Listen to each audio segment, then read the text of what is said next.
Hi friends, now in LCR AC circuit, let's go on for power. Power के बारे में बात करते हैं.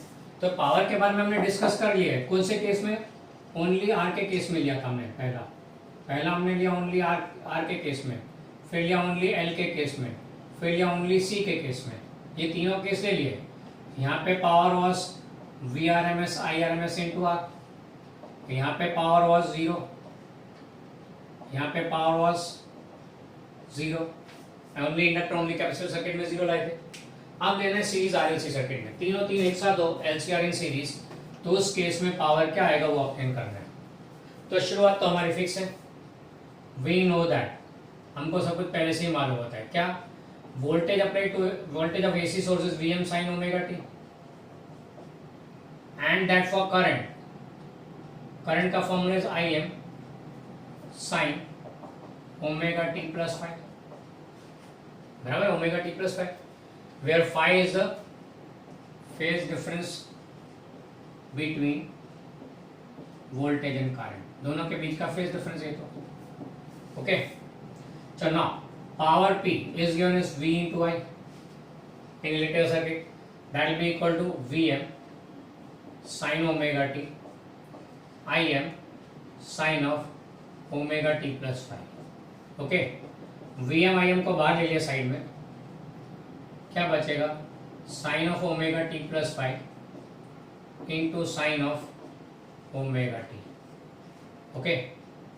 अब साइन इंटू साइन यानी क्या?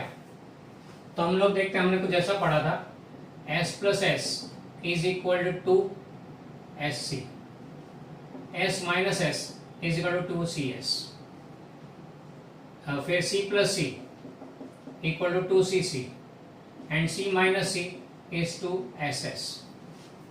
Here S stands for sin, C stands for cos. So sin plus sin is 2 sin cos, sin minus sin is 2 cos sin, cos plus cos is 2 cos cos, and cos minus cos is 2 sin sin. यहाँ पे हमें sin sin चाहिए SS, तो therefore we will be taking this formula. अब ये formula को कैसे लिखते हैं? cos of alpha minus cos of beta is equal to twice sin alpha minus beta into sin of alpha plus beta. या other way round, 2 sin alpha, other way round इसको लिखते हैं, 2 sin alpha into sin beta is equal to, उल्टा लिखा है तो that will be equal to cos of alpha minus beta in minus cos of alpha plus beta. ये formula बनता है. ओके. Cos minus cos. चलो अब यहाँ पे अप्लाई करते हैं इसको. यहाँ पे अप्लाई कर रहे हैं तो क्या आएगा? Vm Im. अब ये साइन साइन है, हमें बस 2 साइन था तो 2 को नीचे भेज दिया, बाई 2 कर दिया. कॉस ऑफ दोनों का subtraction, omega T plus five minus omega T is cos five only, minus cos of दोनों का addition 2 omega T plus five, ये दोनों का ऐड कर दिया. ओके. नाउ यहाँ पे we find that power varies with time. ये फंक्शन है. As power is varying with time we take the average power. Therefore average power over one complete cycle, over average power. चलो average power P is equal to Vm Im constant है, by 2 constant, ये तो इसका तो average होना नहीं है, वही का वही आएगा एवरेज. फिर cos फाइव, इसमें टाइम है नहीं, वेरिएबल नहीं है, तो ये भी कांस्टेंट हो गया, तो ये भी एज इट इज रहेगा. तो एवरेज किसका? इसमें टाइम है तो इसका एवरेज देने. एवरेज किसका लेते हैं? जो वैल्यू वेरी हो रहा हो, जो कांस्टेंट है उसका एवरेज तो सेम. तो the quantity which varies its average we have to take. तो we take average of this one. इस फॉर्मूला में खाली यही वेरिएबल है, बाकी सारा कांस्टेंट है, तो बाकी किसी का एवरेज नहीं लिया. तो कांस्टेंट एवरेज कांस्टेंट सेल्फ, बराबर, इसका एवरेज ले लिया. Over one complete cycle, over one complete cycle average of cos theta is always 0. ये हमने पहले भी देखा हुआ है.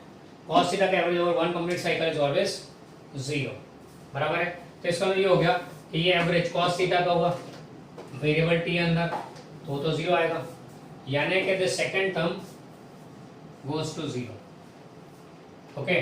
तो देयरफॉर एवरेज पावर का फॉर्मूला क्या बनेगा, VMIM by 2 into cos phi.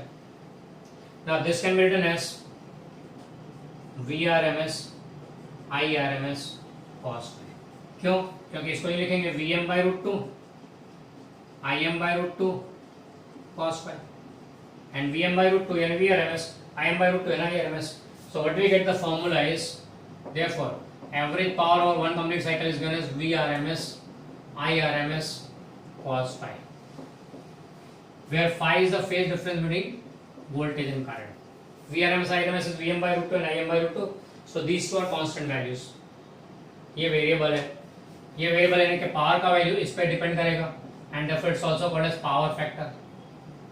Power factor, and ये पावर फैक्टर का फॉर्मूला क्या आता है, तो cos phi is obtained as R upon mod Z. Sorry, R upon Z. इसका फॉर्मूला था R upon Z, where Z is nothing but root of R square plus XC minus XL whole square. ये वही Z है. Okay, power ढूंढने के लिए इसके ऊपर से केसेस क्लियर हो जाएंगे. ये पावर का फॉर्मूला आ गया. Now cases based on this. सबसे पहला केस ओनली रजिस्टर, जो पहला हमने पढ़ा था वो. ओनली रजिस्टर के केस में phase difference between current and voltage. तो ओनली रजिस्टर के केस में V and I are in phase. Here V and I are in phase. Therefore phase difference phi is 0. So therefore cos phi will be 1, and therefore power will be VRMS IRMS, and this is maximum value. क्योंकि cos का maximum value 1 होता है तो power का maximum value हो गया, यानी कि maximum power is dissipated when only resistor. अगर सर्किट में only resistor है, LCR में अगर only resistor है तो power dissipation will be maximum. Okay, and that is VRMS IRMS. Second case लेते हैं ओनली इंडक्टर का. ओनली इंडक्टर के केस में उसमें हमने क्या पढ़ा था, current lags behind voltage in phase by pi by 2 radian. तो therefore phase difference is pi by 2 radian. तो देयरफॉर कॉस क्या है, कॉस फाई क्या आएगा, कॉस पाई बाय 2 0. तो therefore power comes out to be 0 in case of only inductor. तो only inductor के case में no power is dissipated out, no power is consume, no power is dissipated out. यानी कि in case of only inductor यानी कि inductive circuit हो, purely inductive circuit हो तो power is 0 in case of AC circuit. फिर लेते हैं थर्ड केस ओनली कैपेसिटर का. ओनली कैपेसिटर, उसमें भी हमने क्या लिखा था, I leads voltage in phase by pi by 2 radian. Pi by 2 जितना आगे चलता है तो ध्यान वही हो गया, फेज डिफरेंस तो पाई बाय 2 हो गया ना दोनों के बीच में. तो therefore cos phi is always 0 in this case. So therefore power will be 0. तो प्योरली कैपेसिटिव सर्किट होगा तो भी पावर 0, प्योरली कैपेसिटिव सर्किट होगा तो भी पावर 0. क्लियर? यानी कि ओनली इंडक्टर ओनली कैपेसिटर दोनों में पावर 0 होता है, दोनों केस में पावर 0 होता है. अब ऐसी सर्किट जिसमें पावर कंज्यूम ही नहीं होगा, डीसी में तो ऐसा हो ही नहीं सकता. डीसी सर्किट में it's not possible that power is not consume, पर एसी सर्किट में it is possible no power consume.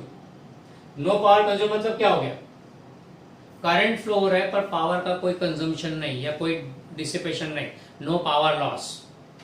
ऐसा करंट कैसा जिसमें पावर लॉस ना हो, जिसमें पावर का कोई वेस्टेज ना हो, such a current is called wattless current. इसको बोलते हैं wattless current. Wattless without watt, no power. Watt is unit of power, तो पावरलेस करंट हो गया. ये ऐसा करंट पावरलेस मतलब कि इसमें पावर नहीं है, ऐसा नहीं है. इसमें पावर कंजम्पशन या power dissipation is always 0. No power is lost in case of AC circuit with only inductor or only capacitor. याद रखो ये बहुत कम आएगा. याद है ना AC में ACM का यूज करते, power transmission to longer distance is easy क्योंकि इकोनॉमिकल, क्योंकि RMS current is always less than the Imax. Less कितना, बाय रूट 2 जितना. RMS is IM by root 2, maximum से रूट 2 पार्ट है, 70% जितना ही है, उतना पावर लॉस कम हो रहा है, पावर लॉस कम हो रहा है हमारा. यहाँ तो दिख रहा है पावर लॉस 0 भी कर सकते हैं, बराबर है. तो ये वो केस हो गया. फिर जनरल LCR तीनों सीरीज में तो ये फॉर्मूला ऑब्टेन किया है. एक और केस बनता है वी से fourth case resonance condition. Resonance condition में सिचुएशन क्या है, XL equal to XC, so therefore Z is equal to R. So therefore cos phi will be equal to R upon Z which will be equal to 1. तो ये तो यही case होगा. तो power dissipation उस case में क्या होगा? P equal to VRMS IRMS. ये that will be maximum. यानी कि in case of only resonance condition में भी अगर पावर डिसिपेशन भी maximum. तो ये resonance conditions considering only LCR तीनों है, फिर भी ओनली R बचता है. क्यों? क्योंकि XL और XC दोनों रिजल्टेंट 0 हो गया. तो ये वाला ही केस है. ओके, तो रेजोनेंस कंडीशन में मैक्सिमम पावर डिसिपेट है. अच्छा, पावर का एक और अल्टरनेट फॉर्मूला बन सकता है. कैसे? V equal to IR. अब यहाँ पे क्या लिखेंगे? IZ VRMS equal to IRMS Z. तो this will be as IRMS का square into Z cos phi. एक और फॉर्मूला बन जाता है. And cos phi R by mod Z. तो रख सकते हैं इसको. Okay, so these are all possible formula for power. ये हो गया power in case of series RLC circuit. Formula obtain किया, केसेस डिस्कस कर लिए. ये तीनों केस हमने आगे पढ़े हुए इंडिविजुअली, पर यहाँ इनको फिर से as a case of this power का फार्मूला के बेस पर से ले लिया. रेजोनेंस कंडीशन में क्या होता है, पावर फैक्टर बारे में बात हो गई, and most important wattless current की भी बात हो गई. Okay, so that's regarding power in case of series RLC AC circuit. Just go through that.